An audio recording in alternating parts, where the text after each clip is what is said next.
Yeah. All I need is one mic. Yeah. All I need is one mic. Hey everybody, welcome back to One Mic, where I watch shit so you don't have to. And today I'm here to talk about episode 4 of Showtime's limited series Dexter New Blood, entitled H is for Hero. The title is pretty obvious here. The H in our story is Harrison, and the H is for Hero is tied to the fact that everyone thinks he's a hero for quote-unquote saving them from Ethan, who was going to shoot up the school. When in actuality, we find out that while that was true, that he did plan on shooting up the school, that Harrison took a little bit more aggressive an approach here rather than a reactionary one. Before I start, though, I do want to say real quick that I'm going to get to a lot of the comments that I've seen on the Dexter videos, Succession videos, Yellow Jackets videos. It's been a crazy, Thanksgiving weekend around this house, so I got a lot of catching up to do, but I will start replying to comments probably sometime this week. Anyway, I thought this was probably the best episode of the season, and a lot of that is, we learned a lot, but that's not really why. There's two aspects of this episode that I really liked. One, I really liked how they kind of used Deb to kind of showcase Dexter's paranoia. And then I also like a lot of the parallels that they drew in this episode. They drew a parallel between Dexter and Harrison, which was kind of the obvious one, but they also drew a parallel between Dexter and Kurt, who's Matt's dad. And I think that's an interesting parallel to draw as well, because it kind of makes me wonder where this is going to go as the season progresses. But I'm going to start with Deb, because I thought this was the most interesting aspect of the episode. Deb, they utilized Deb really good here to show Dexter kind of working himself up into a frenzy, right? Because, the episode opens with them discussing why Kurt lied about, having spoken with Matt. And Deb says something to the effect of, she lays out a pretty good story. She says something like, he probably figures that the Native American guy, Johnny, probably found out that Matt killed the deer. He killed Matt out of vengeance. And Kurt is saying that Matt is alive so that Angela can close the case and Kurt can then go after Johnny himself. But then she kind of keeps going, and she goes, or worse, he keeps digging and finds out who his son's actual killer was. And that was an interesting moment to me, because that's Dexter thinking, kind of coming, rationalizing it himself, right? He's trying to put everything together and make it make sense. And he comes up with this viable answer that, okay, he wants to go after this Native American guy. But then he plants this seed himself via Deb that essentially puts Kurt on his radar. Because now he's thinking but he might find out it's me. So I thought that was interesting, because that was the start of them kind of setting up this alignment of Kurt and Dexter. And I think that's an interesting alignment to make. And I like how they started it, because it starts off kind of subtle, but then it progresses even more so throughout the episode. What was the other thing? Oh, the other example of Dexter and Deb that I liked was when Dexter goes to the gym and he kind of recreates what might have happened between Harrison and Ethan. And you have Deb kind of playing this, again, kind of his own self-doubt. She voices his doubt, what he doesn't want to accept. He's coming there thinking okay, the stab wound doesn't make sense. The blood splatter doesn't make sense. Let me again try to make it make sense. And Deb is saying you just want him to be a crazy person like you, but he's not. He's good. And that's Dexter trying to talk himself out of what he already knows. He knows Harrison's lying, but he doesn't want to accept it. So the Deb side of him is going, no, he's not like you. He's nice. He's kind. He's empathetic. All this kind of stuff. And then I love how it progresses to where Dexter essentially convinces that that Harrison is lying, and which, like I said, is essentially Dexter convincing himself. Okay, not only do I already know this deep down, now I know it for sure, and now I have to accept that he is fucked up, and I just got to deal with that. And I thought that was a good way of getting there. So I really liked how they utilized Deb in this episode to kind of bring Dexter to some realizations and to set up future plot lines. As far as the parallels that were being drawn, the Dexter to Harrison one is pretty obvious, right? They were both They both were there when their parents got killed. They both eat funny. They both need routines. What was the other? There was something else that I wrote down that I thought was kind of almost kind of like funny in the way that they're some. Oh, they're both great liars. I wrote that down too because like they we watched Dexter like come up with lies on the fly for like what, like 8 seasons. Like to see Harrison kind of do it really well. He does it so well in this episode that it again kind of makes me call back to what was, I think it was like episode 2 where he got accused of cheating on that test, and he turned it around and made himself a victim.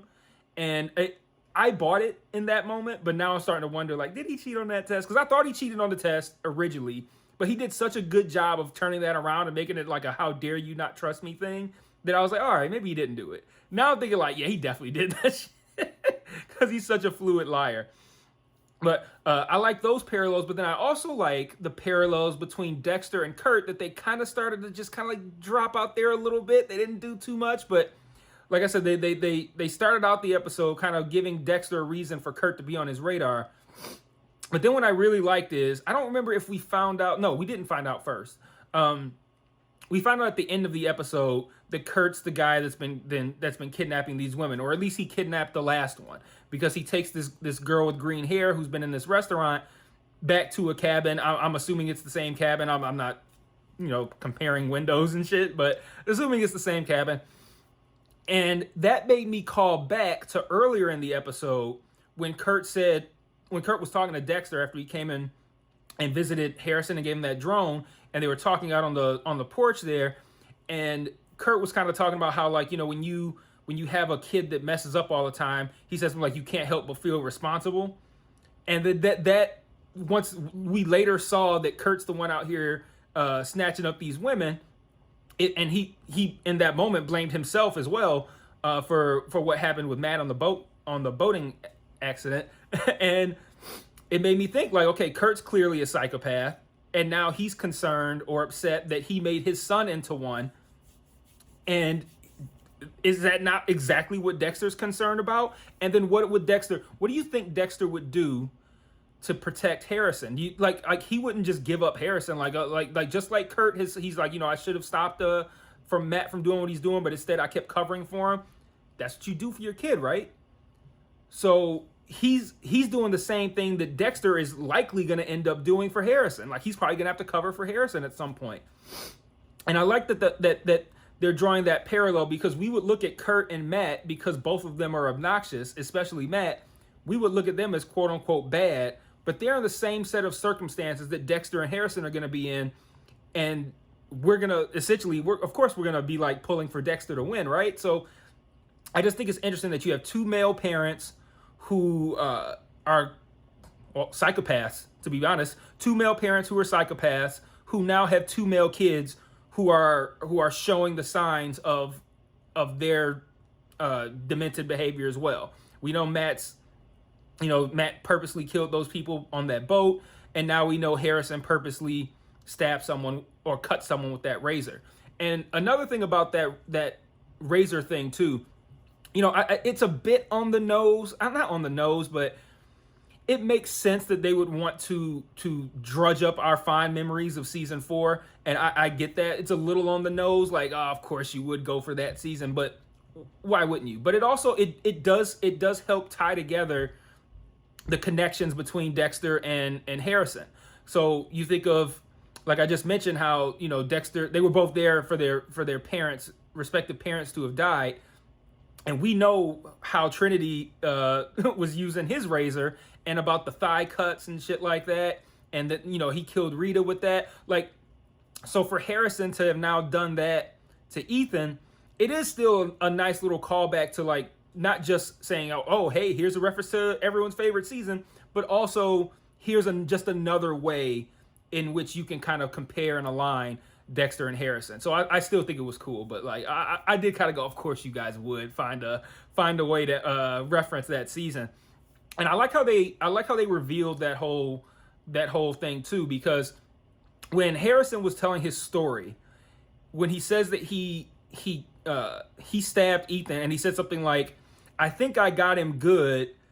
And then he said something like, is he going to die? Or he was bleeding a lot through his jeans. Is he going to die?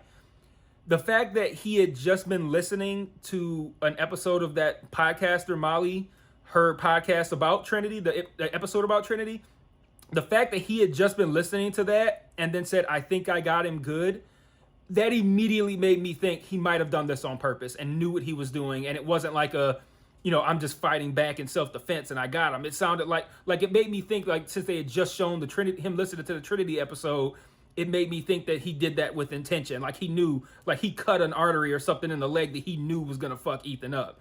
And so that made it super cool when they kind of like came back around to reveal that Harrison was lying. It was nice that they kind of like planted those seeds there. And then I think that, a lot of the best lies, and this is kind of what helped Dexter throughout the show's run, is that your best lies are based in truth. Like, there's a whole lot of truth, but there might be a single little detail that's off. And that's what changes the entire story. And you have that here because Ethan did have a problem with the kids. He did have a book with all these pictures of them killing them. He did have a book that had a list of their names. He probably did roll up in there with the full intention of killing somebody.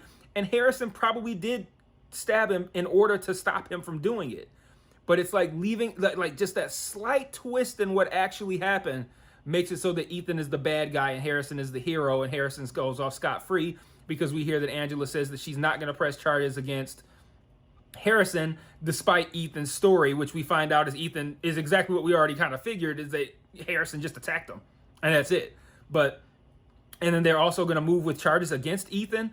But again, it's all valid. Like, they got the evidence. Like, he was going to do that shit. So it's one of those things where it's like everything is like 90% of this story is true, but the 10% that's not makes a huge difference.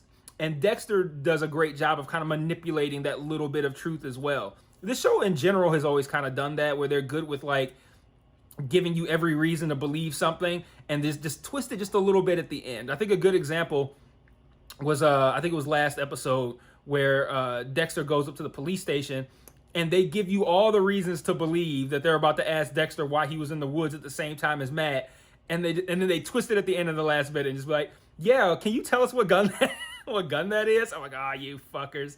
Like, I was mad I fell for it because like they've done that so many times where you think Dexter's about to be caught and it's just a fake out, just a pump fake. But let's see, what else did I have here that I want to discuss from this episode? Actually, that was it. I talked about the parallels. I talked about the Deb and Dexter dynamic, which I thought was good. So I just have a couple of thoughts, and I'll wrap this one up. This will be a little bit shorter than usual. Well, we learn about Iris in this episode. I've been asking who is Iris. We learned that it was Angela's best friend, and she went missing. And now she, is like a champion for women because she feels like that, like, when women go missing, people, at least around there, but in general, really, I'm being honest, in this country, period, they kind of write it off and they don't put too much into it, or they say, oh, she just ran off or whatever. And Angela believes there was some foul play involved, and she wants to give these, whenever these women go missing, she wants to give it the proper research that it deserves, as opposed to just trying to, like, close the case or whatever. Like, oh, they just ran off, like what she was doing with Matt, essentially. So I thought that was, I don't necessarily want to say interesting. If this is the end of it, then it's not interesting. But if this Iris thing comes back around, like we get some sort of answer as to where she is or what happened to her, especially if it's tied to Kurt, that could make this a lot more interesting. And then one thing that kind of bothered me in this episode, and it bothers me when I see it in shows in general, because I always catch it, is when a character has a very an unrealistic level of access in a show or a movie that, for me, in real life is just implausible. A good example is Manifest. I'm just a popular show on Netflix, and it was it was renewed by Netflix after it hit Netflix from, I think it was NBC. It hit Netflix. It became wildly popular. People wanted it to have another season, so Netflix said, "Cool, we'll make another season." And I've been watching that show, and one of the characters of that show just does whatever the fuck he wants. Like, he like walks up, he strolls up and hanging out with the NSA. He's hanging out with the police, like they taking him in on the crime scenes. And I'm just watching like Ben can just do whatever the fuck he wants, he can do it. And they do that with that podcaster girl Molly, because I found it completely implausible that a podcaster, not a reporter, not a cop, a podcaster can roll up into a town and just start demanding answers. Like she just walks into the police station. What's this? What's that? Oh, all these people that went missing. I'm here to talk about it on my podcast. Like you have less than no authority. Like, like at least if she was a reporter, we'd be like, oh, okay, well she's a reporter, so she's snooping around. That's what reporters do. She's just a podcaster, and like she is given like this unprecedented level of access. And I literally put awesome LOL in my notes when she somehow convinced Angela to tell her everything that she knows about these. Like, you just got the chief of police to share all sorts of private information with you just off of like martinis and just why are you even in her office? Like, it was ridiculous. It's ridiculous to me. I can't get with that set of circumstances, but I kind of wrote it off because I'm just like, whatever. and maybe that's not too implausible, especially in like a small town. Maybe people can do that, but I can't imagine me rolling up in the DPD office demanding answers about some shit and having police cooperate with me. Like, yeah, hello, I'll have a seat. I'll tell you everything I have on that case that pertains to you in no way whatsoever. The fuck out of here, man. Anyway, that's all I got for this episode. I thought this was the best episode of the season. I really liked the reveals that we got. I really liked some of the themes here. Like I mentioned, with the parallels between multiple people and the way they really used Deb to kind of like show Dexter's self-doubt and paranoia. Really good stuff here. So that's it, and I'll see you guys next week for episode 5. Peace.